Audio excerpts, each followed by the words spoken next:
कानपुर की महानगर सीट पर होगा महासंग्राम, क्योंकि उत्तर प्रदेश के दोनों डिप्टी सीएम का चल रहा है नाम। भाजपा किसे देगी टिकट? ब्रजेश पाठक लड़ेंगे कानपुर से लोकसभा का चुनाव, तो केशव प्रसाद मौर्य को मिलेगा फूलपुर से टिकट। भाजपा की इस प्लानिंग से सदमे में आ जाएगा विपक्ष। कानपुर में अटका हुआ है बेच सांसद पचौरी, दिल्ली में डटे हुए हैं आला कमान, क्या लेगी उनके खिलाफ फैसला? उतारेगी ब्रजेश पाठक को मैदान में। कानपुर महानगर सीट पर टिकट को लेकर कवायद चल रही है। अभी तक इस सीट के लिए नाम फाइनल नहीं हो सका है और इस बीच डिप्टी सीएम ब्रजेश पाठक का नाम फिर चर्चा में आ गया है। वहीं डिप्टी सीएम केशव प्रसाद मौर्य को लेकर इस बार भाजपा चुनाव में उनको उतार सकती है। लोकसभा की महानगर सीट पर भाजपा इस बार किसे उतारेगी, इस पर प्रदेश इकाई की ओर से मंथन पूरा हो रहा है और अब प्रधानमंत्री नरेंद्र मोदी की उपस्थिति में फाइनल सूची को हरी झंडी दी जाएगी।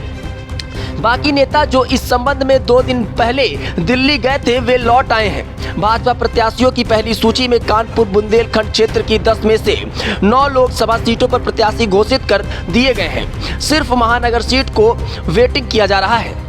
पहली सूची जारी होने के दूसरे दिन ही सांसद पचौरी के अलावा विधानसभा अध्यक्ष सतीश महाना और विधायक सुरेंद्र मैथानी भी दिल्ली पहुंच गए थे। दोनों वहां एक दिन रहकर वापस आ गए, लेकिन पचौरी दिल्ली में ही है। शायद इसलिए कि यदि हाईकमान की ओर से अचानक बुलावा आए तो तत्काल पहुंचा जा सके।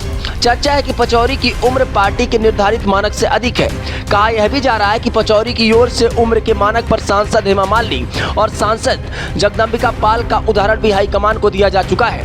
इस बीच शनिवार को फिर से चर्चा उठने लगी कि भाजपा अपने दोनों डिप्टी सीएम केशव प्रसाद मौर्य और ब्रजेश पाठक को चुनाव लड़ाएगी, क्योंकि प्रयागराज के फूलपुर सीट पर अभी भी प्रत्याशी का नाम की घोषणा नहीं हुई है। इस वजह से केशव प्रसाद मौर्य का नाम आया है और इस तरह ब्रजेश पाठक को लेकर भी कहा जा रहा है कि पार्टी ने उन्नाव और लखनऊ की सीट पर प्रत्याशी पहले ही घोषित कर दिए हैं। इसलिए यदि भाजपा ब्रजेश पाठक को प्रत्याशी बनाती है तो सिर्फ कानपुर की महानगर सीट ही ऐसी है जहां से उन्हें उतारा जा सकता है। इन सभी संभावनाओं के बीच कुछ और नाम हैं जो कानपुर महानगर सीट से जोड़े जा रहे हैं। इसमें रमेश अवस्थी, नीतू सिंह, मालिनी अवस्थी का नाम भी शामिल है। Bureau report, jetty news.